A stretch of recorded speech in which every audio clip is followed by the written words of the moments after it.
करू हरिकथा सदा नाम घोष करू हरिकथा सदा चित्तां समाधान सर्व सुखयारो सर्वकार आनंदे निर्भय उल्लसो। आजचा हा सेवेचा घेतलेला अभंग जो आहे तो जगत इकडून जाऊ इकडून श्री संत तुकाराम महाराजांचा आहे। शिवजयंतीच्या निमित्तानं आजचा हा कार्यक्रम जो आयोजित केलेला आहे त्या कार्यक्रमानिमित्त माझी आजची सेवा आहे। वेळेचं भान राखून आणि माझ्या बुद्धीनं जे सुचेल ते छत्रपती शिवाजी महाराज आणि संत तुकाराम महाराज यांच्या अनुषंगानं आजच्या या अभंगातून मी चिंतन करणार आहे। आजचा हा सेवेकरता निवडलेला अभंग जो आहे तो दोघांचंही प्रतिनिधित्व असं करणारा असा आहे। सदा नाम घोष करू हरिकथा येणे सदा चित्ता समाधान सर्व सुखयारो सर्व अलंकार आनंदे निर्भय डुलतसो। सेवेला सुरुवात करण्यापूर्वी आपण विठ्ठलाचं स्मरण करूया।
पांडुरंगाचं नमन करूया, त्यांना नमस्कार करूया आणि त्यांचा कृपा आशीर्वाद घेऊन आजच्या सेवेला सुरुवात करूया। मी ज्या सेवेकरता या ठिकाणी उभा आहे ती नारदाची गाजी आहे आणि वारकरी संप्रदायात त्याला खूप महत्त्व असं आहे। इथे तुम्ही आम्ही हे फक्त पांडुरंगाची दास असतो।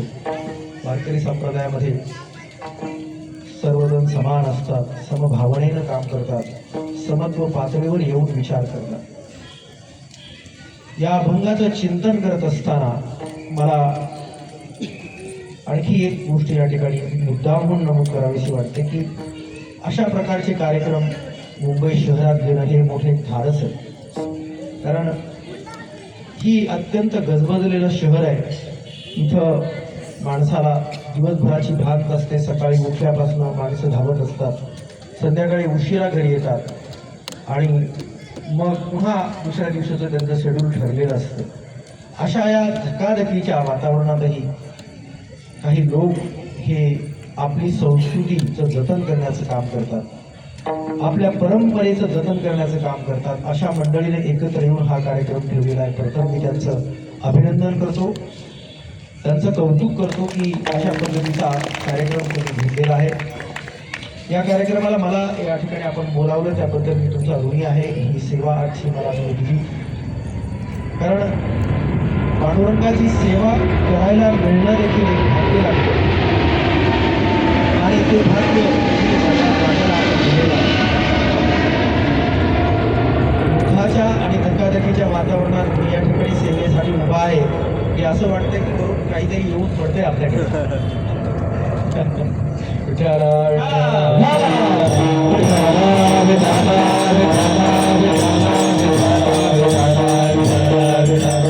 जोमदार आपले खंबीर आहेत आणि त्यांच्याबरोबर पांडुरंग आहे. असो, आजचा सेवेचा भाग जो आहे तो 17व्या शतकामध्ये ज्या वेळेला आपल्या महाराष्ट्रावर आणि भारतावर यवनांचं राज्य होतं आणि प्रजेचं अत्यंत नुकसान चालू होतं. प्रजा दोन पद्धतीने नागवली जात होती. एक होती आर्थिक आणि भौतिक पातळीवर आणि दुसरी होती आत्मिक आध्यात्मिक पातळीवर. या दोन्ही पातळीवर प्रजेचं अतोनात नुकसान होत होतं. यवनांचं राज्य असल्या कारणानं दररोज प्रत्येक गावामध्ये येऊन त्या ठिकाणच्या असलेल्या लोकांना लुटणं, आया बहिणीची इज्जत लुटणं आणि लोकांकडे असलेलं धनही लुटणं.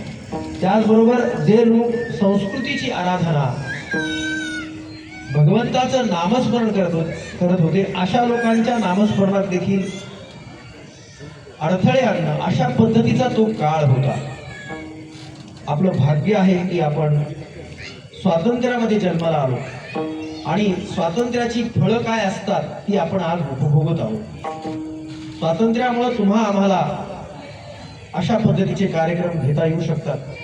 परंतु त्या काळामध्ये पारतंत्र्य होतं किंवा काही लोकांचं राज्य होतं, जे लोक हे लोकांना नागवत होते वेगवेगळ्या पद्धतीनं. आणि अशा काळामध्ये जन्माला आले ते संत तुकाराम. संत तुकारामांचा जन्म जो आहे ते 1608 मध्ये झाला आणि ते काही अशा तशा घरात जन्माला आले नव्हते. त्यांच्या घरात देखील अत्यंत समृद्धी होती. संत तुकारामांचं घरदार हे सरंजामदाराचं घरदार होतं. त्यांचे वाडवडील हे व्यवसायानं अनेक प्रकारचा व्यवसाय करत होते. त्यामध्ये व्याजा देखील व्यवसाय करत होते. लोकांना व्याजानं पैसे देणं, त्याचबरोबर किराणा मालाचं त्यांच्याकडे दुकान होतं. गावोगावी जाऊन ते किराणाही विकत होते. अशा एका समृद्ध घरात संत तुकारामांचा जन्म झाला आणि तुकारामांचे थोरले बंधू जे होते ते जन्मतःच त्यांना संसाराबद्दल आसक्ती नव्हती. त्यांनी हे घरदार सोडून दिलं होतं. परंतु तुकारामाचे धाकले बंधू आणि तुकाराम हे वडिलांना व्यवसायामध्ये मदत करत होते. बघा, जन्माला आल्यानंतर परमार्थ दर्शन होणं हे दुर्लभ असतं. सहजासहजी परमार्थाच्या वाट्याला माणसं जात नाही. त्याचं कारण असं असतं की पूर्वजन्मीचं काहीतरी सुकृत असतं.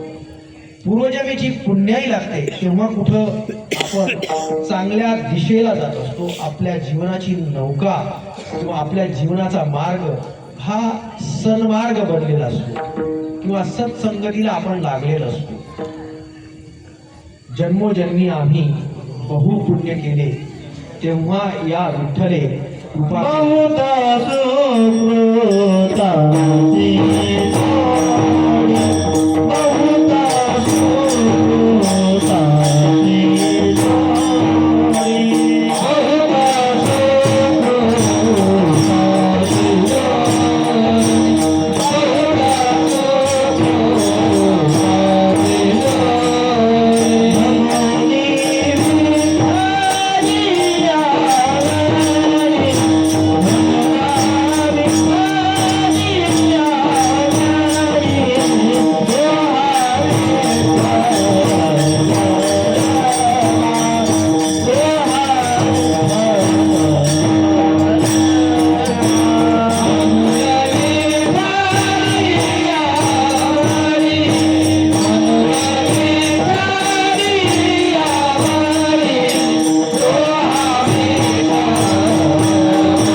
अनेक जन्मांची पुण्याई लागते तेव्हा माणसं सन्मार्गाला लागतात.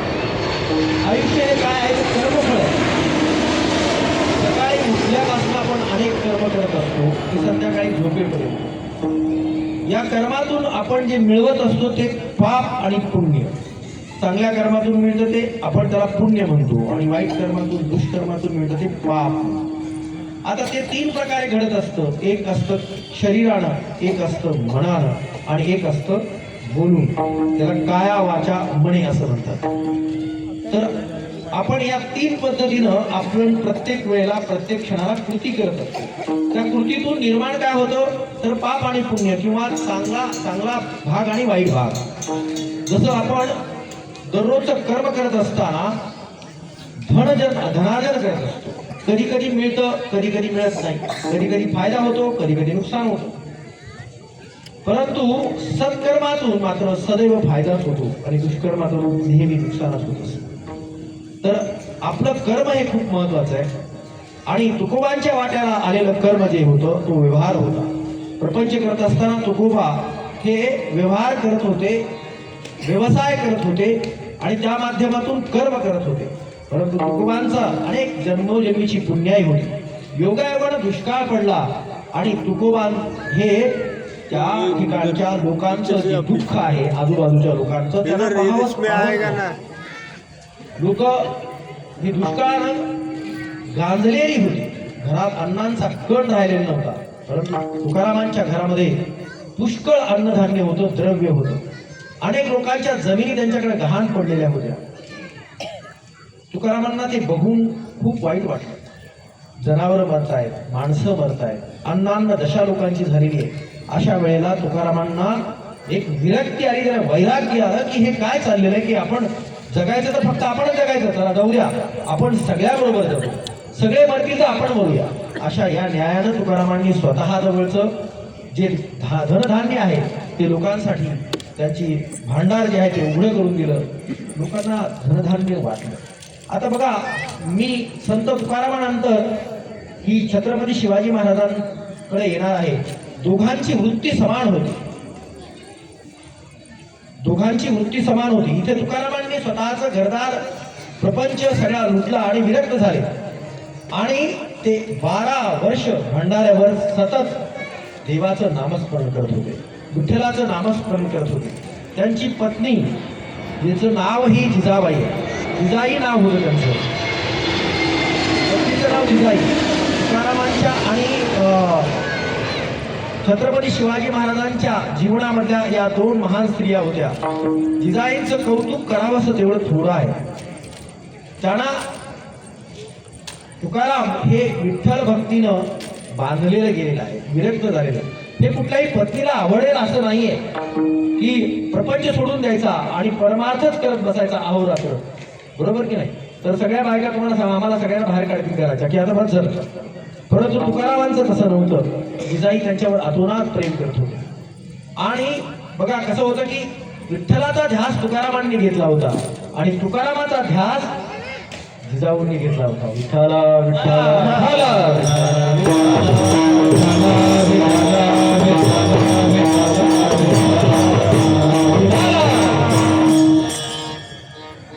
म्हणजे तुकाराम महाराज हे विठ्ठलाचं पूजा करत होते तर जिजाऊ या तुकाराम महाराजांची पूजा करते. विठ्ठलाचं प्रेम हे तुकारामावर होतं आणि जिजाऊचं प्रेम हे तुकारामावरच होतं. याचं एक सुंदर उदाहरण तुम्हाला सांगतो की कसं असतं की भक्तावर जेव्हा देव निस्सीम प्रेम करतो तेव्हा जिजाऊ तर काही तुकाराम विठ्ठलाला त्यांना आवडायचे नाहीत. विठ्ठल हे नाव घेतलं देखील आवडायचं नाही. कारण विठ्ठलाचं नाव घेऊच माझा नवरा हा प्रपंचापासून मुक्त झालेला आहे असं त्यांच्या मनाचा भावच निर्माण झाला होता. एकदा दुपारच्या वेळेला जिजाऊ या भाकरी घेऊन तुकारामांसाठी दुपारच्या वेळेला जात असताना भंडारा चढत होत्या आणि चढत असताना अनवाणी पायाने चढत असताना त्यांच्या पायामध्ये काटा घुसला. तो जबरदस्त काटा घुसल्यानंतर त्या वेदनेनं वेवळून तिथं पडल्या. रक्त व्हायला लागलं पायातून आणि त्या ओरडायला लागल्या की आता हे बघूनही ओरडायला लागल्या की किती भयानक काटा घुसलेला आहे पायामध्ये. इकडं तिकडं पाहिलं त्यावेळेला त्यांना एक समोर गुराखी दिसला. तो गुराखी देखील धावत धावत त्यांच्याकडेच येत होता. त्यांनी जिजाऊचा पाय आपल्या हातात घेतला आणि अलगद असा काटा काढला.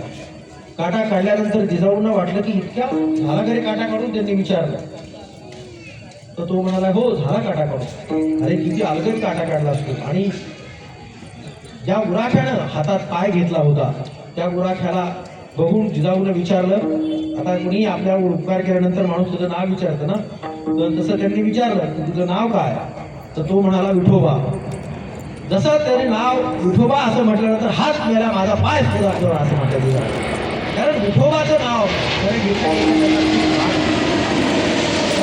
हाकलून लावलं. तो मुलगा हसत हसत तिथून निघून गेला. जेव्हा ही गोष्ट जिजाऊंनी स्वतःच्या पतीला म्हणजे तुकारामांना सांगितली तेव्हा तुकारामांच्या लक्षात आलं की तो विठोबा दुसरा तिसरा कोणी नसून साक्षात विठ्ठल होते, साक्षात भगवंत होते.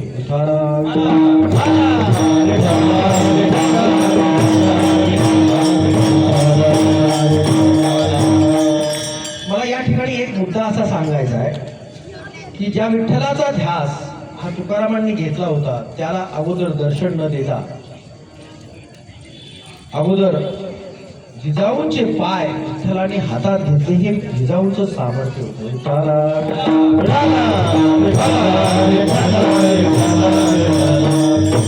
त्रिलोक्याचा स्वामी जो आहे, भगवंत आहे, त्यानं जिजाऊचे पाय आपल्या हातात घ्यावे एवढं मोठं सामर्थ्य त्या मातोश्रीमध्ये होतं. तर मला यासाठी हे सांगायचं की जरी तिचा नवरा, जिजाऊचा नवरा हा भगवंताचा ध्यास घेत असला तरी देखील जिजाऊंनी मात्र तुकारामांचा ध्यास घेतला होता. त्यामुळे ती पुण्याई त्यांच्या वाट्याला येत होती. संसारामध्ये, प्रपंचामध्ये एकमेकाला सहकार्य करणं, पतीला सहकार्य करणं, पत्नीनं पतीला आणि पतीनं पत्नीला सहकार्य करणं किती आवश्यक असतं ही गोष्ट यामधून आपल्याला शिकायची आहे. की दोघांनीही संसार करत असताना एकमेकाच्या साथीनं सहवासानं पुढं जायचं असतं. तर असे हे तुकाराम महाराज ज्यांनी सदैव हा विठ्ठलाचा ध्यास घेतलेला होता. तर ते कशासाठी ध्यास घेतलेला होता? पहिल्या चरणामध्ये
हरिकथा खेणे सदा चित्ता समाधान. तुकाराम महाराजांना चित्तातलं समाधान शोधायचं होतं म्हणून ते भंडाऱ्यावर ही भगवंताची उपासना करत होते. एवढांचं राज्य असताना तुकाराम महाराज चित्तातलं समाधान शोधत होते. 1630 मध्ये अशा एका ताऱ्याचा जन्म झाला या महाराष्ट्रामध्ये आणि तो दिवस जो आहे तो तिथीप्रमाणे जो दिवस आहे तो पंचमीचा आहे, बरोबर ना? तिथीप्रमाणे पंचमीचा दिवस आहे आणि आज आपण तिथीप्रमाणे शिवजयंती साजरी करत आहोत. तर तिथीच्या अनुषंगानं आपण छत्रपतींचा जन्म शिवनेरीवर झाला. जिजाऊंच्या पोटी छत्रपती शिवाजी महाराज जन्माला आले आणि ज्या जिजाऊनं छत्रपतींना अशा पद्धतीचं शिक्षण दिलं, राम कृष्णाच्या गोष्टी सांगितल्या आणि त्यांच्या मनामध्ये स्वतःच्या जनतेविषयीचं प्रेम निर्माण केलं. आता ह्या दोन्ही व्यक्ती ज्या आहेत त्यावेळेला अशांत असलेल्या महाराष्ट्रामध्ये वेगवेगळ्या पातळीवर शांत करण्याचं काम करत होते.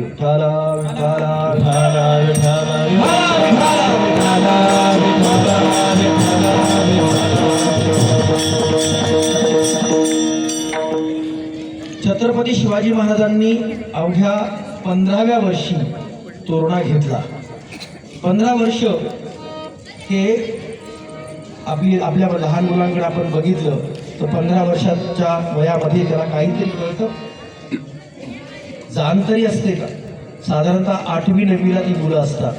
तर या वयामध्ये विचाराची झेप जी होती ती केवढी मोठी होती की मला माझ्या लोकांसाठी माझं राज्य निर्माण करायचं आणि तुकारामांच्या मनामध्ये आमच्या लोकांच्या मनामधली उदासीनता घालवण्यासाठी त्यांच्या मनावर राज्य करायचं.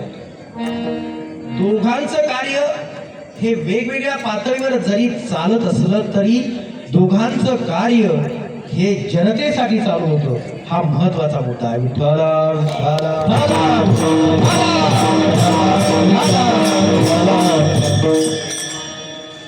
बघा, छत्रपती शिवाजी महाराज आणि संत तुकारामांची भेट ही जी आहे ती 1648 मध्ये झाली. साधारणतः छत्रपती त्यावेळेला 18 वर्षाचे असतील किंवा 17-18च्या दरम्यान त्यांचं वय असेल. अशा वयामध्ये छत्रपतींची आणि तुकारामांची भेट झाली. अनेक कथा आहेत त्याच्यामध्ये, त्या भेटीच्या देखील अनेक कथा आहेत की त्यावेळेला तुकाराम महाराज हे विरक्त अवस्थेमध्ये जगत होते, लोकांमध्ये मिळून मिसळून राहत होते. त्यांचं दररोज हरिकीर्तन हे गावोगावामध्ये चालू होतं. साधारणतः तुकाराम महाराजांचं चरित्र जर अभ्यासलं तर 1630 पासून तुकारामांनी हरिकीर्तनाला सुरुवात केली होती आणि हरिकीर्तनाचा मुख्य गाभा जो होता तो ज्ञानेश्वरी हा होता. ज्ञानेश्वरीच्या माध्यमातून जो वारकरी संप्रदाय स्थापन झाला होता त्या वारकरी संप्रदायाचा पाया हा ज्ञानेश्वरांनी घातला. मधल्या काळामध्ये साधारणतः 16व्या शतकामध्ये हे एकनाथांनी भागवत ग्रंथाची स्थापना करून जनार्दन स्वामी आणि एकनाथांनी या वारकरी संप्रदायाचे स्तंभ निर्माण केले, म्हणजे एक त्याला आधार दिला. परंतु त्यानंतर कळस जो चढवला गेला तो संत तुकारामांनी.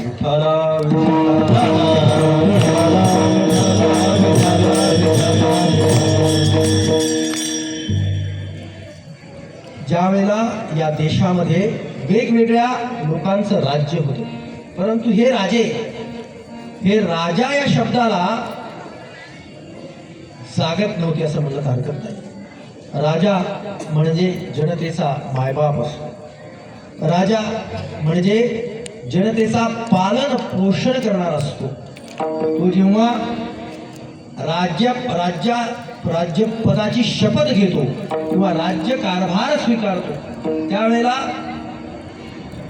तो ही शपथ घेत असतो की मी माझ्या गृहस्थाश्रमाकडे यापुढे लक्ष देणार नाही. माझा वैयक्तिक गृहस्थाश्रम हा माझा वैयक्तिक राहणार नाही, तो माझा गृहस्थ आश्रम देखील कुणाचा असेल? जनतेचा असेल. जनता ही माझी, सर्व जनता ही माझी लेकरं असतील. अशा राज्यकारभाराचं स्वप्न छत्रपती शिवाजी महाराजांनी पाहिलं.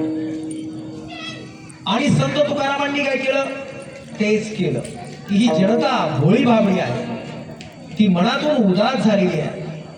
या ठिकाणचा जो लोकांचा धर्म आहे, जो आपण हिंदू धर्म म्हणतो, तो हिंदू धर्म म्हणजे हिंदू संस्कृती आहे. ही संस्कृती या ठिकाणचे यवन ही बुडवीत आहे, लोकांना संस्कृतीप्रमाणे वागू देत नाही. तर अशा वेळेला लोकांच्या मनामध्ये धर्माचं अधिष्ठान स्थापन करणं, लोकांचं मन हे दुभंगलेलं आहे, लोकांचं मन अशांत झालेलं आहे. अशा वेळेला धर्म काय आहे, आपण कसं वागलं पाहिजे, नीतिमत्ता म्हणजे काय आहे, याच्याबद्दलची शिकवण आपला धर्म देतो. चालीरीतीबद्दलची आपला शिकवण आपला धर्म देतो. आणि हे सांगण्याचं काम हे संत तुकाराम महाराजांनी त्यावेळेला कीर्तनाच्या माध्यमातून लोकांचं प्रबोधन केलं.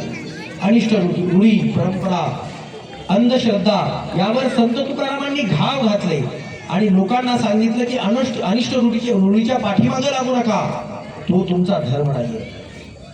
अनिष्ट प्रथेच्या पाठीमागे लागू नका, तो तुमचा धर्म नाहीये. तर कुठला धर्म आहे? तर सदा राम घोष करू हरिकथा, तेणे सदा चित्ता समाधान. खऱ्या अर्थानं धर्म जो आहे तो आंतरिक असतो, स्वतःच्या मनामध्ये असतो. आत्मप्रबोधन हे धर्माचं मुख्य अधिष्ठान असतं. म्हणजे एकाच वेळेला लोकांच्या मनामध्ये असलेलं अधिष्ठान सांगण्याचं काम हे संत तुकाराम महाराज गावोगावी जाऊन करत होते. तर त्याच वेळेला यवनांनी स्थापन केलेला जो अधर्म आहे, जे राज्य आहे, ते नष्ट करण्याचं काम हे छत्रपती शिवाजी महाराज करत होते. वेगवेगळे किल्ले घेतले त्यांनी. बघा, दोघांच्या आणखी जीवनामधलं साम्य जे आहे ते असं आहे की दोघांचं जीवन हे खूप वर्षाचं नाही आहे. संत तुकारामांचं जीवन तर अवघं 41 वर्षाचं आहे आणि छत्रपती शिवाजी महाराजांचं जीवन अवघं 50 वर्षाचं. छत्रपती शिवाजी महाराजांनी 50 वर्षामध्ये 360 किल्ले, 360 किल्ले, घर बांधणं होत नाही एक माणसाला, एक घर बांधणं होत नाही. 360 किल्ले घेऊन स्वराज्याची स्थापना केली आणि 41 वर्षाच्या अवघ्या आयुष्यात 3000पेक्षा जवळपास 5000 अभंगाची आता गाथा आहे. 5000पेक्षा जास्त अभंग लिहून तुकाराम महाराजांनी जनतेचं प्रबोधन केलं. हे दोघांमध्ये असलेलं फार मोठं साम्य आहे. जीवन कालावधी कमी आहे, परंतु केलेलं काम हे अद्वितीय असतं. म्हणूनच गेल्या अनेक वर्षापासून आपण दोघांची ही आठवण सातत्यानं ठेवतो.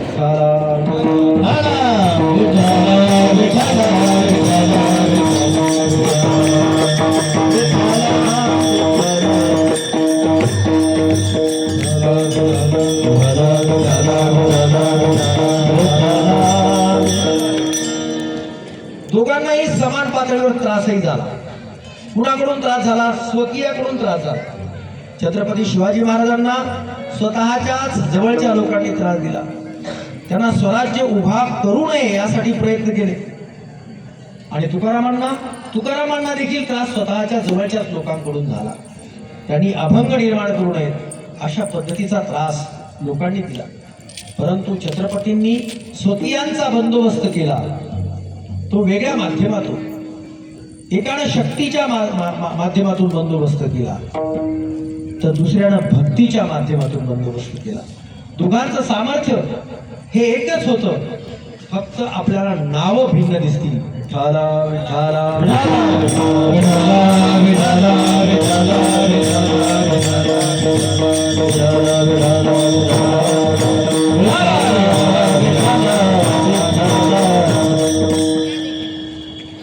कशासाठी हे करत होते?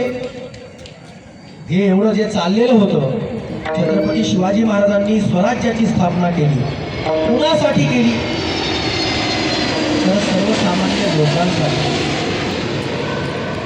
छत्रपती शिवाजी महाराज आणि संत तुकारामांची भेट झाली तेव्हा तुकारामांना पाहता क्षणी छत्रपती शिवाजी महाराजांना वैराग्य प्राप्त झालं होतं आणि ते जेव्हा त्यांच्या कीर्तनात बसले तेव्हा ध्येयभान हरपून घेतले आणि गेले आणि महाराजांना म्हणाले की आता मला हे राज्य करायची इच्छा नाही, मला पुढं जाऊन राज्यकारभार करावा किंवा या देशाला किंवा या राज्याला वेगळ्या पद्धतीनं न्याय द्यावा असं मला वाटत नाही, मला स्वतःला असं वाटतं की मी आता विरक्त झालेलो आहे.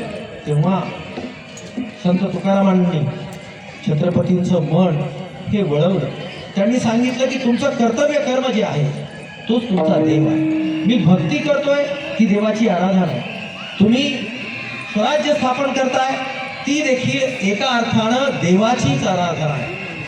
दोघंही आपण वेगवेगळ्या पातळीवर लढत आहोत. ते कुणासाठी लढत आहोत? सर्वसामान्य जनतेसाठी लढत आहोत. रंजल्या गांजल्याची जी सेवा करत आहोत. खऱ्या अर्थानं रंजल्या गांजल्याची सेवा दोघंही करत होते. म्हणजे गांजलेल्या सर्वसामान्य माणसाला त्याला त्याचं स्वातंत्र्य अबाधित करून देणं, स्वराज्य देणं. रंजले गांधले त्यासे वने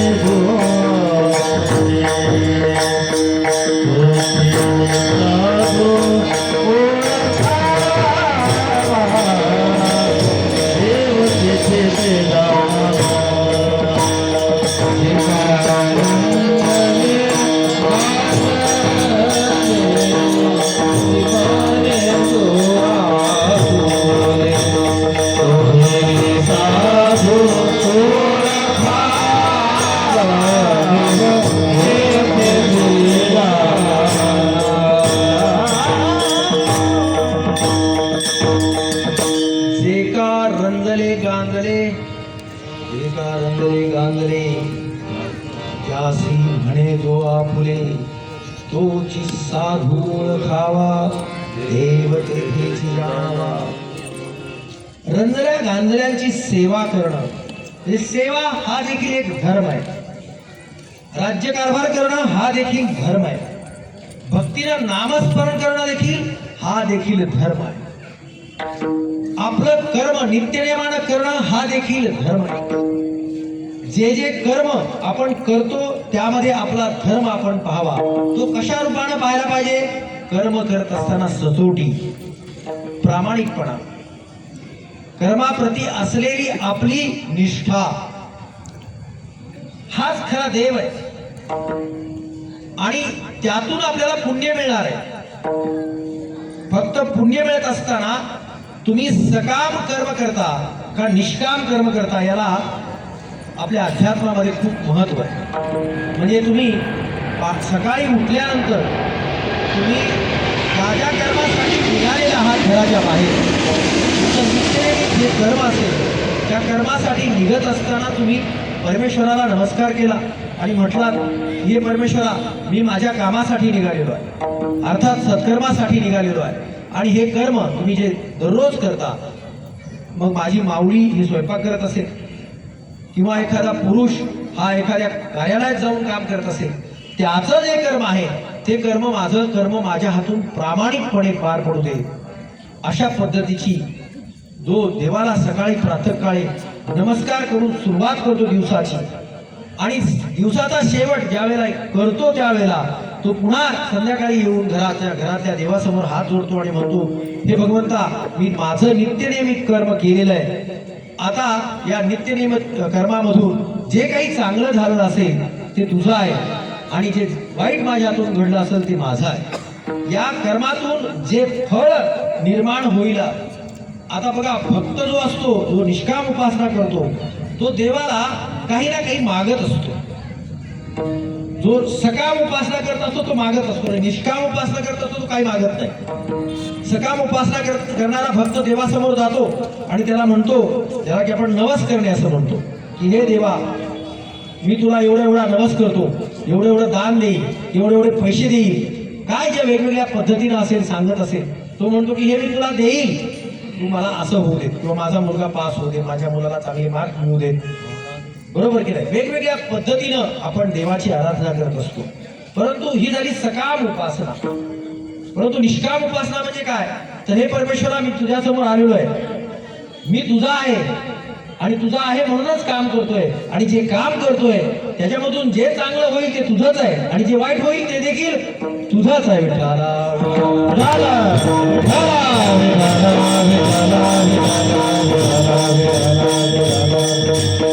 आता इथे काही मागायचं नाही. तसंच संत तुकाराम महाराज देखील देवाला काही मागत नाही.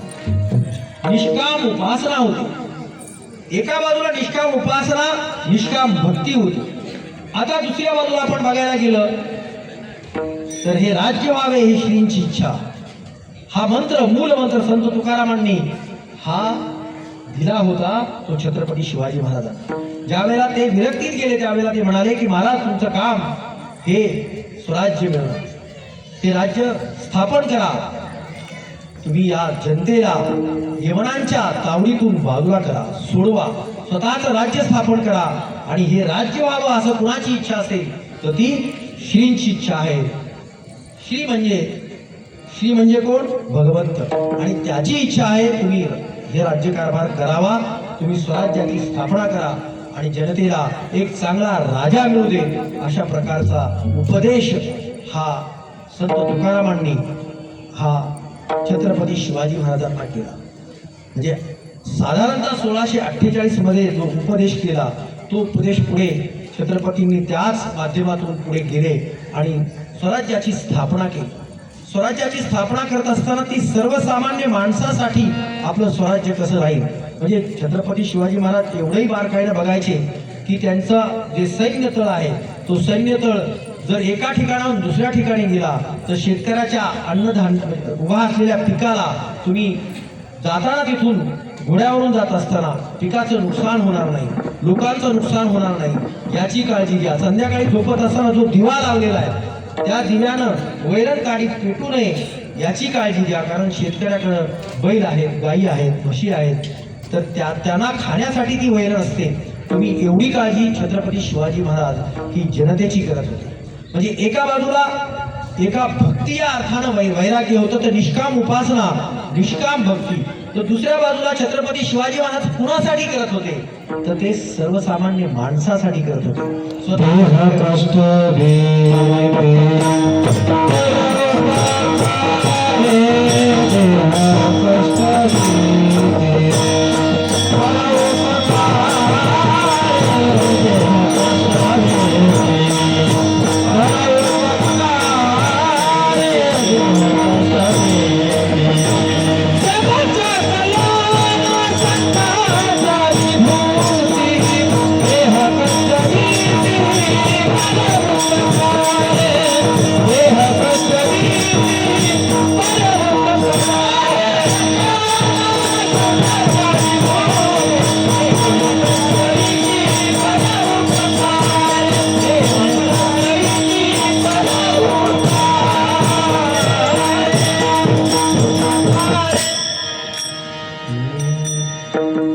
जगाच्या कल्याणा संताच्या युती देह प्रसविती परोपकारे.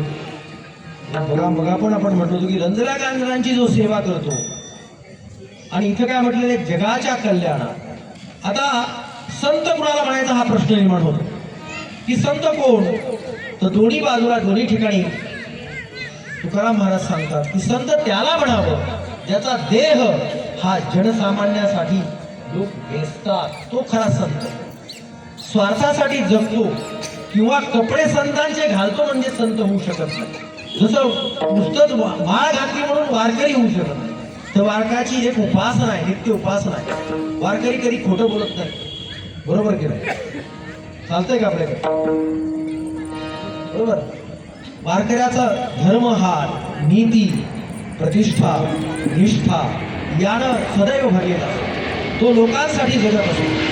स्वकर्म करत असताना देखील तो स्वतःच्या कर्मामध्ये तो आपला परमेश्वर आहे. बघा, वारकरी संप्रदायाचे सगळे संत घ्या, कुणीही आपला व्यवसाय सोडला नाही. आपल्या व्यवसायात राहून त्यांनी परमेश्वराची आराधना केली. तसं छत्रपती शिवाजी महाराजांनी जनस्वराज्यासाठी स्वतःचा देह कष्ट करून देह बघा 50व्या वर्षामध्ये ज्यांना 50 वर्षाच्या वयापर्यंत कुठपासून कुठपर्यंत त्यांनी स्वराज्य निर्माण केलं, जिंजीपर्यंत स्वराज्य निर्माण केलं. बादशाह औरंगजेबाला त्यांनी शह दिला. एवढं मोठं साम्राज्य, भरतखंडामध्ये सर्वात मोठं साम्राज्य होतं ते औरंगजेब बादशहाचं होतं. त्याला शह देणं एवढी सोपी गोष्ट नव्हती, खायची गोष्ट नव्हती. ही करण्याच्या पाठीमागची प्रेरणा जी होती ती अंतःकरण ही प्रेरणा होती छत्रपती शिवाजी महाराजांची. जगाच्या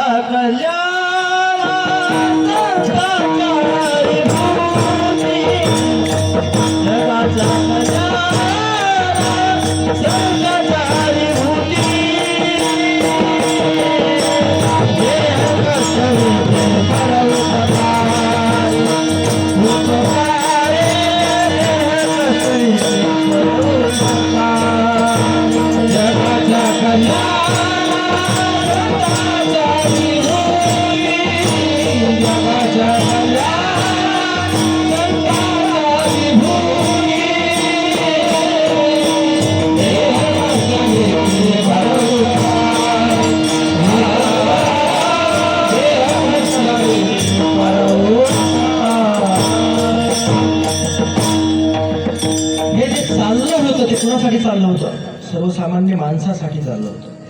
आणि त्याच्यातून यांना काय मिळणार होतं? तर दुसऱ्या चरणामध्ये खूप महत्वाची गोष्ट सांगितलेली.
सर्व सुख द्यालो सर्व अलंकार आनंदे निर्भय दुर्लभ स्वरूप.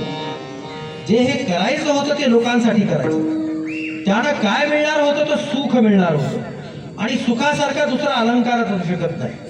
म्हणजे बघा ना, तुम्ही आम्ही अलंकाराची जी खरेदी करतो कशासाठी करतो? जे आपण भौतिक दृष्टिकोनातून अलंकार म्हणतो त्याची खरेदी कशासाठी करत असतो? सुख मिळवण्यासाठी खरेदी करतो. सणावाराला तुम्ही आम्ही अलंकार जे धारण करतो कशासाठी धारण करतो? सुख मिळवण्यासाठी धारण करतो. सण असतील, सोहळे असतील, उत्सव असतील, कशासाठी करतो? तर सुख मिळवण्यासाठी करत असतो. परंतु संतांचं सुख आणि छत्रपती शिवाजी महाराजांसारख्या महान व्यक्तीचं सुख हे लोकांच्या सुखामध्ये त्यांचं सुख असतं, लोकांच्या दुःखामध्ये त्यांचं दुःख असतं.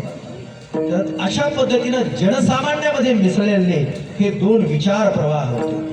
परंतु बघा कसं असतं की नद्या नावानं वेगवेगळ्या असतात. कुणी त्याला गंगा म्हणत असेल, कुणी त्याला सिंधू म्हणत असेल, कुणी त्याला सतलज म्हणत असेल, कुणी त्याला कृष्णा म्हणत असेल, कुणी त्याला कोयना म्हणत असेल, कुणी त्याला गोदावरी म्हणत असेल. ते कुठल्याही दिशेला वाहू, पूर्वेकडे वाहू किंवा पश्चिमेकडे वाहू, त्यांचा प्रवाह शेवटी सागराला जाऊन. तशा पद्धतीनं या दोन महान व्यक्ती ज्या महाराष्ट्रामध्ये होत्या त्यांचा विचार प्रवाह जो होता तो जनसामान्यांच्या उद्धारासाठी त्यांचे जे प्रयत्न होते तेच मुख्य त्यांचा विचार प्रवाहाचं उद्दिष्ट असं होतं. त्यांचं कर्तृत्व त्यासाठीच होतं की सर्वसामान्य माणसाला आपल्याला या विचाराच्या माध्यमातून त्यांचा जीवनाचा उत्कर्ष करायचा. या माध्यमातून हे दोन्ही व्यक्ती या महाराष्ट्रामध्ये का सातत्यानं प्रयत्न करत होत्या. इतका प्रयत्न करत होत्या की ते स्वतःला देखील त्यामध्ये विसरून गेले होते. म्हणजे संत तुकाराम महाराज कीर्तन करत असताना स्वतःला विसरून जात होते. लोकांचं प्रबोधन करत असताना त्यांच्या मुखातून जे शब्द येत होते ते सर्वसामान्य माणसाच्या आयुष्याला दिशा देणारे असते. तर छत्रपती शिवाजी महाराजांची कुठल्या लोकांना जवळ केलं, कुठल्या व्यक्तींना जवळ केलं, तर सर्वसामान्य माणसाच्या घरामध्ये जन्मलेल्या लहान लहान मुलांना त्यांनी आपल्या बरोबर घेतलं, त्यांना घडवलं, त्यांच्यामध्ये वीरवृत्ती निर्माण केली. दोघांचं कार्य कसं वेगळ्या समपातळीवर चाललेलं आहे, दोघांचं कार्य कसं एका दिशेने चाललेलं आहे, परंतु समपातळीवर भिन्न भिन्न मार्गाने चाललेलं आहे. ही सर्वसामान्य माणसांच्या घरामधली मुलं छत्रपती शिवाजी महाराजांनी गोळा केली. 18 जातीच्या मुलांना त्यांनी गोळा केला. एवढंच नाही, छत्रपती शिवाजी महाराजांच्या सैन्यामध्ये मुसलमान देखील होते, परंतु त्यांनी स्वतःच्या स्वराज्यासाठी त्यांना प्रेरित केलं. त्यांचे विचार ते स्वराज्याच्या दिशेनं त्या विचारांना त्याची घोडदौड सुरू केली की आपल्याला सर्वच आपल्या माणसांसाठी काम करायचंय आणि स्वराज्य उभा करायचं आहे ते आपल्या माणसांसाठी उभा करायचंय. माणसासाठी उभा करायचं कशासाठी, तर त्या माणसांचं जीवनमान हे सुखाचं आणि समाधानाचं व्हावं. सर्वसामान्य माणसाला आपलं दैनंदिन जीवन जगत असताना आनंदानं जगता यावं यासाठी त्यांनी घराघरातील मुलांना गोळा केलं आणि मावळा तयार केला. मावळ्याचं मन तयार केलं, मनामध्ये स्वराज्याप्रती असलेली निष्ठा तयार केली आणि त्या निष्ठेच्या आधारावर, निष्ठेच्या जीवावर त्या मावळ्याला त्यांनी बलवान बनवलं, त्याला चालायला शिकवलं, त्याला स्वराज्याच्या दिशेनं दौडायला शिकवलं आणि त्याच्या खांद्यावर स्वराज्याचं निशाण दिलं. तेव्हा कुठे हे जलस्वराज्य स्थापन झालं आणि लोकांना हा आपला राजा आपल्यासारखा वाटायला लागला. सर्वसामान्य माणसामध्ये छत्रपती शिवाजी महाराज मिळून मिसळून राहत असत, त्यांच्या प्रत्येक कार्यामध्ये ते जात असत. किंबहुना मावळे ज्या वेळेला लढायला जायचे त्यावेळेला एखादा मावळा कामी आला तर अशा मावळ्याच्या घराची, प्रपंचाची जबाबदारी हे स्वराज्य पत्करत असे. त्याच्या मुलांना स्वराज्यामध्ये मानाचं स्थान दिलं जायचं. या पद्धतीनं स्वराज्यामध्ये अनेक लोकांना सहभागी करून घेतलं. त्याच्यामध्ये जात पात त्यांनी कधी बघितलं नाही. आता एका बाजूला ही गोष्ट चालत असताना दुसऱ्या बाजूला संत तुकाराम महाराज काय शिकवत होते की कुठल्याही पद्धती या रे या ती यारे लहान थोर याती भरती नारी नर करावा विचार लगे चिंता तो आशी. म्हणजे त्यांनी ज्या वेळेला स्त्रियांना धर्मामध्ये कुठल्याही प्रकारचं स्थान नव्हतं किंवा नामस्मरणाचाही अधिकार नव्हता, अशा वेळेला स्त्रियांना या बहुजन समाजाला या विचार प्रवाहामध्ये, भक्ती सागरामध्ये डुंबवण्याचं काम हे वारकरी संत परंपरेच्या लोकांनी सर्वांनी केलेलं. याच्यामध्ये अनेक जातीचे लोक वारकरी संप्रदायाचे पायी आहेत. संत गोरा कुंभार असेल, सावता माळी असेल, रोहिदास चांभार असेल, बरोबर, सेना नावी असेल, नरहरी तोराण असेल, याती कुळाचा विचार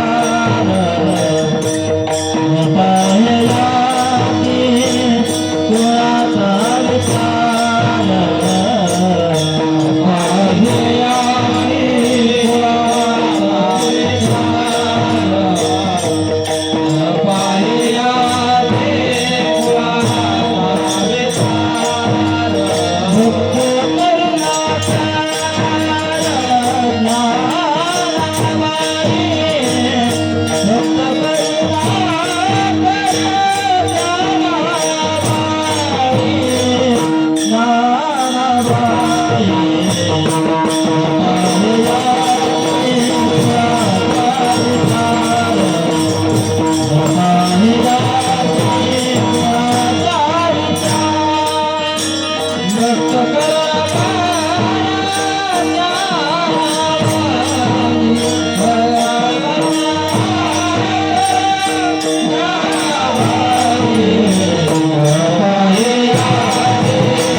की जात पात धर्म या नेम कर्म वाऊगाची श्रम म्हणजे सर्व लोकांना, सर्व माणसाला वारकरी संप्रदाय हा एकमेव असा संप्रदाय आहे की जो सर्व समाजाला एकत्र घेऊन चालतो. माणूस आणि माणसाचं अंतःकरण याच्यामध्ये कुठल्याही प्रकारचा भेद नसतो आणि तो भेद नसल्या कारणानं कुठल्याही माणसाला डायरेक्ट परमेश्वरापर्यंत जाता येतं, किंबहुना प्रत्येक माणसामध्ये परमेश्वर असतो. बरोबर की नाही? अशा पद्धतीचा एक विचार हा संतांनी लोकांना दिला, जो की विचार हा वेगळ्या अर्थानं छत्रपती शिवाजी महाराजांनी आपल्या स्वतःच्या स्वराज्यामध्ये लावला की त्यांचं सैन्य हे कुठल्याही एका धर्माला, कुठल्याही एका पंथाला किंवा कुठल्याही एका गोष्टीला, जसं की औरंगजेब हा एका धर्माचा पाईक होता, तसं छत्रपती शिवाजी महाराज हे स्वराज्य धर्माचे पाईक होते. अनेकांना एकत्र घेऊन जात होते. म्हणजे या दोघांचाही एका पातळीवर आपण समत्व पातळीवर येऊन विचार करत असताना तुकारामांचा आणि छत्रपती शिवाजी महाराजांचा याही दृष्टिकोनातून विचार करू शकतो की यांनी कुठल्याही प्रकारच्या कुळाचा, जातीचा, धर्माचा भेद हा केला नाही. सर्वसामान्यांना बरोबर घेतलं, लोकांना सोबत घेतलं, बहुजनांचा ते आधार झाले आणि म्हणूनच सर्वांना आधार देणारा एक राजा या सर्व महाराष्ट्राला नवे भरतखंडाला मिळाला. असा राजा होणे नाही. छत्रपती शिवाजी महाराजांचा सारखा राजा या जगामध्ये आजपर्यंत झालेला नाही आणि पुढे देखील आता व्हायचा प्रश्नच निर्माण होत नाही.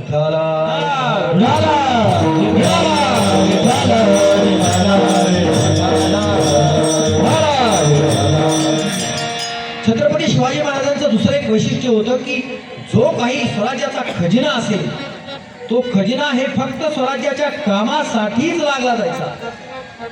किल्ले बांधणे, सर्वसामान्य मावळ्यांसाठीचा पगार, घोड्यासाठीचा जो आवश्यक असलेला चारा आणि शस्त्रासाठीचा लागणारा खर्च, या व्यतिरिक्त कुठलाही खर्च छत्रपती शिवाजी महाराज हे करू देत नव्हते.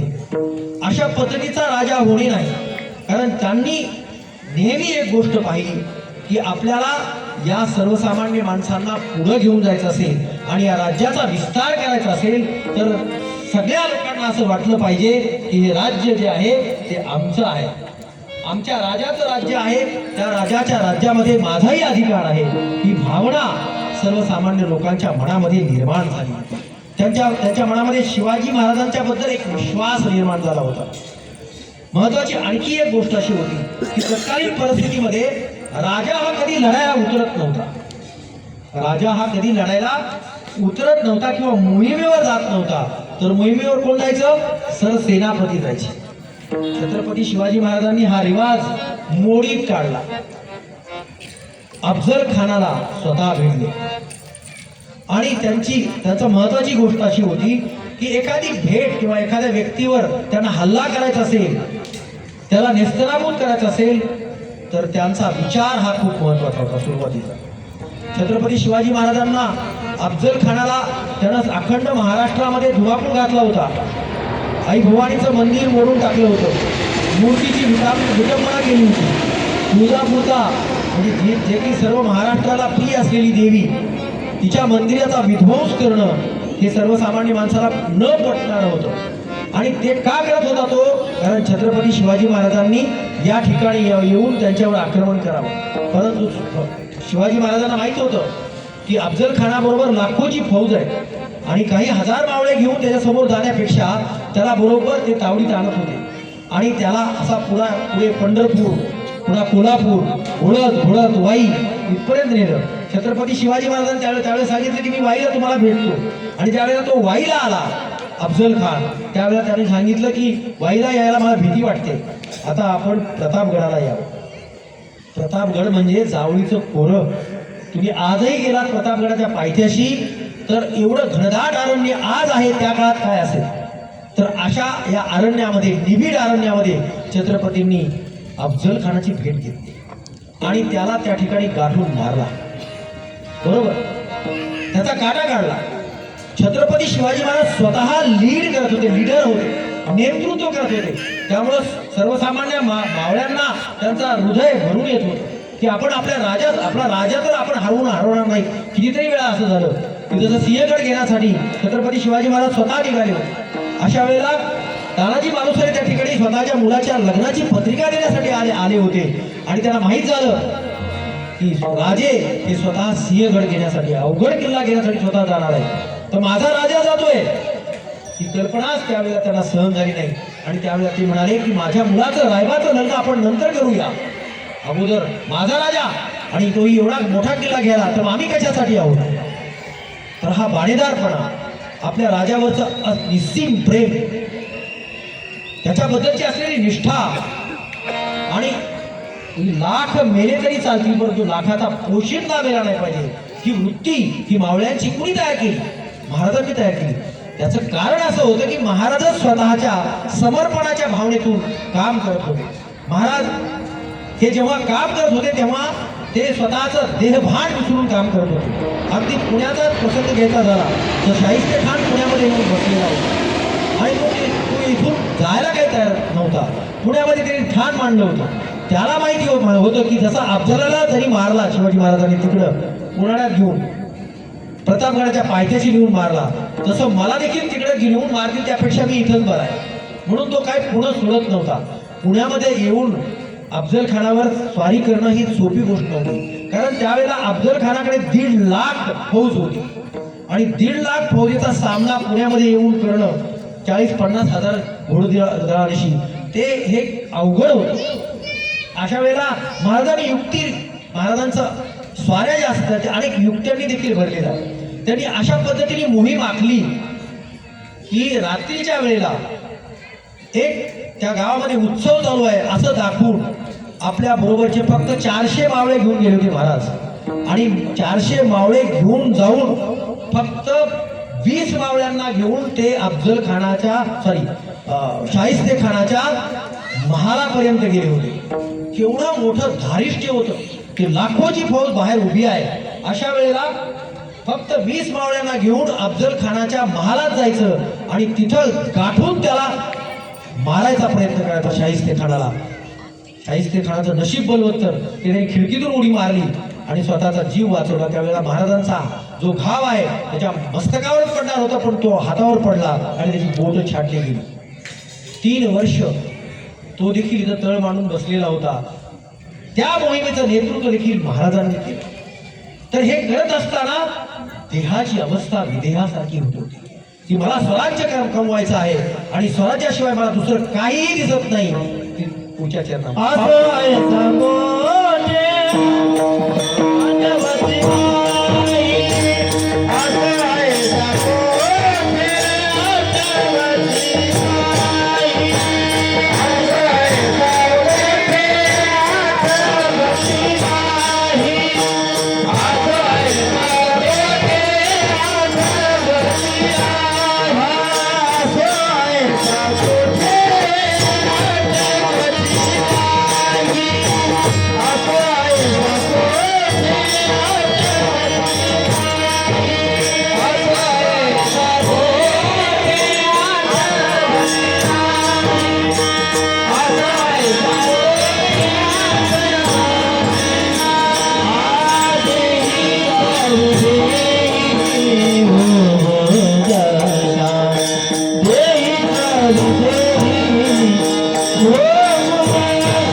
असो ऐसा कोठे आठवती नाही देही चढते भूदशा. आपण कुठे आहोत, काय करत आहोत, हे सगळं एखादं उद्दिष्ट आपल्या समोर असेल तर ते अचीव करत असताना एखादं उद्दिष्ट आपल्या समोर असेल तर ते पादाक्रांत करत असताना कुठल्याही गोष्टीचा आठव राहत नाही, फक्त दिसतच होतं एवढं एकच उद्दिष्ट जे मला गाठायचं आहे. देहभान विसरून ज्यावेळेस माणूस काम करतो त्यावेळेस असं म्हणतो की दिवस कुणीकडे गेला कळलाच नाही. बरोबर की नाही?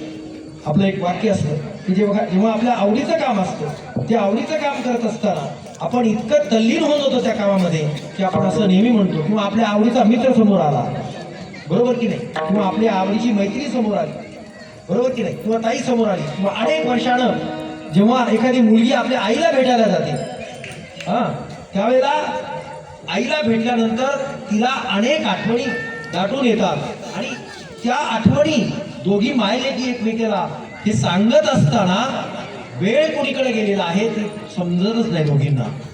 का समजत नाही? कारण त्यावेळेला वेळेचं भानच नसतं. विषय असतो की दोघींच्या एकमेकीच्या पाठीमागच्या जीवनातल्या आठवणी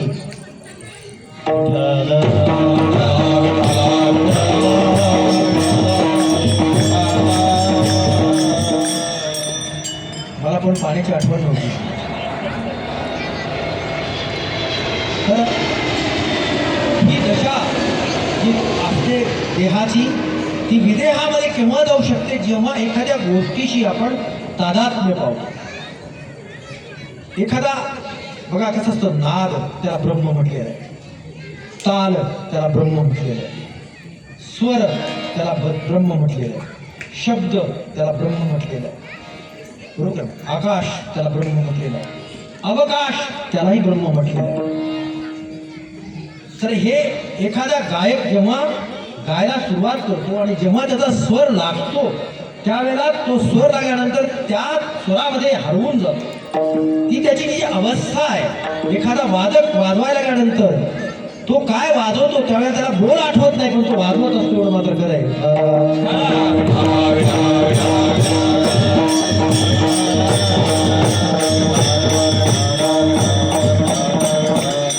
तसं छत्रपती शिवाजी महाराजांना देखील माहीत होतं की लाखोची फौज असली तरी माझं उद्दिष्ट माझ्या डोळ्यासमोर, आणि या उद्दिष्टाचा मी गाठल्याशिवाय सोडणार नाही.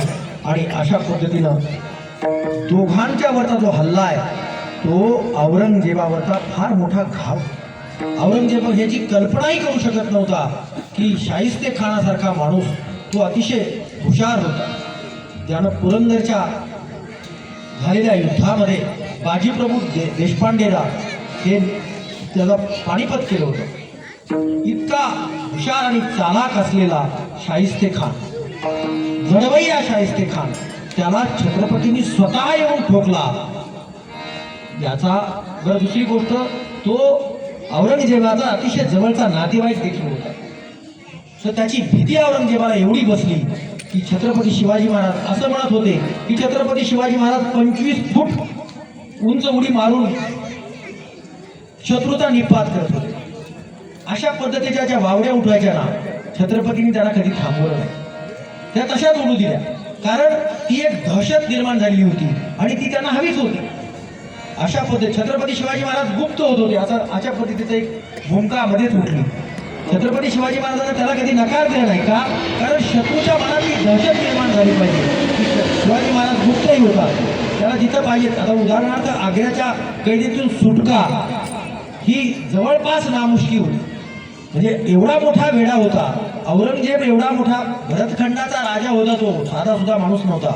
आणि त्याच्या भोवती महाराजांच्या भोवती दिलेला वेढा जो होता ते एवढे पराक्रमी सरदार होते आणि हजारोची फौज त्यांच्या शामियाना होता छत्रपतींचा, त्याच्या भोवती लागलेली होती. तुम्ही जेव्हा वाचाल शिवचरित्र तेव्हा तुमच्या लक्षात येईल की हजारोची फौज ज्या ठिकाणी लागलेली आहे, उभी आहे आणि दिवस रात्र उभी आहे, डोळ्यात तेल घालून पहारा देत आहे. अशा फौजेच्या तावडीतून छत्रपती शिवाजी महाराज निसटले. बरं, निसटले ते निसटले, शेकडो मैल दूरचा आवरता प्रवास करत ते राजगडावर आले. म्हणजे ही काही सोपी गोष्ट नव्हती. त्यांच्याबरोबर त्यांचा एक छोटा संभाजी पण होता, त्याला त्यांनी काशीला सोडलं.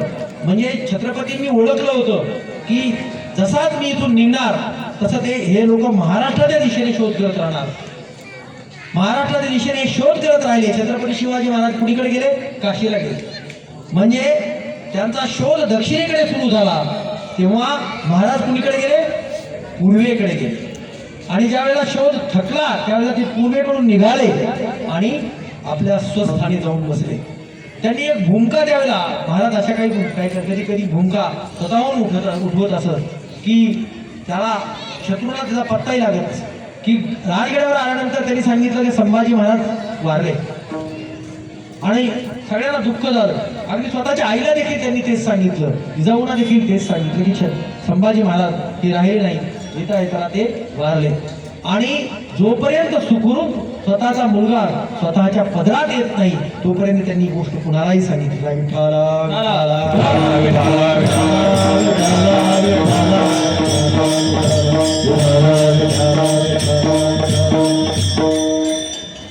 असे महात्मे हे वारंवार जन्माला येत नसतात.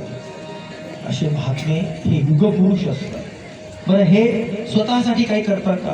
जर आता एवढे भारतामध्ये राजे होऊन गेले, एकाही राजाचं औरंगजेबासारख्या एका दुसऱ्या माणसाचं नाव आपल्याला माहिती असेल, परंतु एक नाही, ज्या वेळेला स्वातंत्र्य मिळालं त्यावेळेला 630 संस्थानं होती, तेवढे राजे होते. एकाही राजाचं नाव आपल्या लक्षात राहत नाही. परंतु छत्रपती शिवाजी महाराज राजा इथे जन्मला शिवनेरी किल्ल्यावर, एकच राजा इथे जन्मला शिवनेरी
आठवण येते मना मनातून भगवाचे बाबुड्यावर, भगवाचे बाबुड्यावर, भगवाचे बाबुड्यावर.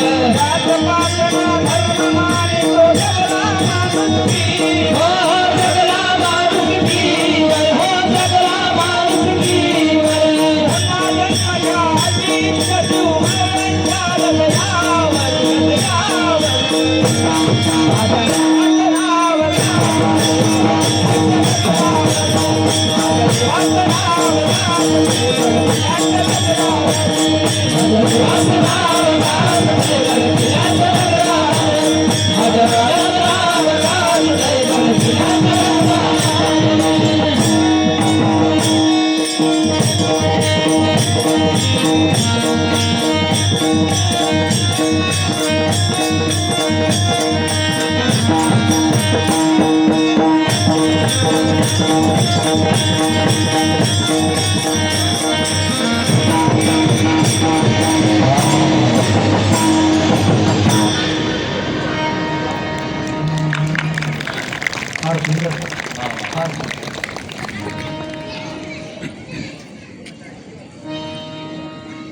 मला आता जे गायक आहेत आमचे दास करून आलेले ते प्रत्येकानं आपला आपला परिचय करून द्या एकदा. मुकुंद भोसले हे आमचे नाशिकचे आहेत आणि वारकरी संप्रदायाचे एकनिष्ठ पाईक आहेत. हां ते त्यानंतर भारती ही नाशिकचेच आहेत. त्यानंतर करडुले नाशिकचेच आहेत. त्यानंतर उत्तरेश्वर हा नाशिकचा की या आजच्या कार्यक्रमानिमित्त एवढ्या मोठ्या लांबचा प्रवास करून या ठिकाणी आलेले आहेत. या सेवेसाठी मी त्यांना विनंती केली की तुम्ही या. महाराजांची विनंती होती की महाराज तुमच्या नाशिक गावची खूप छान परंपरा आहे, भजनी मंडळी चांगलं आहे आणि त्यांना मी विनंती केली की या मुंबईमध्ये तुमचं पहिल्यांदा या ठिकाणी आपण लोकांना ऐकूयात की तुम्ही कशी गाता. ग्रामीण भागामधली मुलं ही वारकरी संप्रदायाची मुलं कशा पद्धतीनं गात आहेत आणि भगवंताची प्रार्थना करत आहेत, त्यांना तुम्हाला ऐकायला मिळालं. त्यांना आपण वारंवार ऐकत राहू अशा पद्धतीची मी मनीषा या ठिकाणी बाळगतो. नवीन येणारी पिढी जी आहे ती या सन्मार्गाला लागली पाहिजे. छत्रपती शिवाजी महाराजांचं काम हे लोकांसाठी होतं, तसं संत तुकाराम महाराजांचं काम हे लोकांसाठी होतं. जेव्हा निष्काम उपासना असते तेव्हा, निष्काम सेवा असते तेव्हा भगवंताला ती माणसं खूप प्रिय असतात. कारण निष्काम उपासनेमधून भगवंताला काही न मागणाऱ्या व्यक्तींच्या कृतीमधून हे जे निर्माण होत असतं ते ना पाप निर्माण होतं ना पुण्य निर्माण होतं. त्यांची सेवा जी असते ती जाज्वल्य असते, तेज असतं त्या सेवेमध्ये. म्हणजे खऱ्या अर्थानं संप्रदायाचा अंतिम विचार जर कुठला असेल तर तो हा विचार आहे की ना पुण्य मला नकोय भगवंता, तुझं पुण्यही मला नको आणि तुझं पापही नको. मी तुला फक्त शरण आलेलो आहे, तुझ्या प्रेमात राहू इच्छितो. तसंच छत्रपती शिवाजी महाराजांची तिची ती धारणा होती. ना माझ्यासाठी मला काय करायचंय, ना माझ्या आईसाठी करायचंय, ना माझ्या पत्नीसाठी करायचंय, तर ते सर्वसामान्य लोकांसाठी करायचंय. मला राजा व्हायचं त्यांचं जे कधी स्वप्न नव्हतं. छत्रपती शिवाजी महाराजांना राजा होण्याला भाग माझ्या जिजाऊन. त्याचं कारण असं होतं की लोकांच्या मनामध्ये एक स्वराज्याचं स्थान निर्माण व्हावं, त्यामुळं तुला राजा व्हावं लागेल. छत्रपतींची लग्नही पुढे त्यांनी जी करायला लावली ती महाराजांना करायची इच्छा नव्हती. सईबाईनंतर छत्रपतीला लग्नच करायचं नव्हतं, परंतु जिजाऊंनी सांगितलं की नाही, लोकांच्या मनामध्ये राजाचं स्थान निर्माण व्हावं म्हणून तुला हे सगळं करावं लागेल. कारण लोकांचं मन तुला जपायचं, तुझं मन स्वतःचं जपायचं नाही. म्हणून छत्रपतींचा राज्याभिषेकही झाला. छत्रपती तुमच्या आमचे राजे झाले आणि त्यांनी जे काम केलं ते निस्वार्थ बुद्धीनं केलं आणि तिथं त्यांना पापही लागलं नाही त्यांच्या अंगाला आणि पुण्यही लागलं. तुका म्हणे आम्ही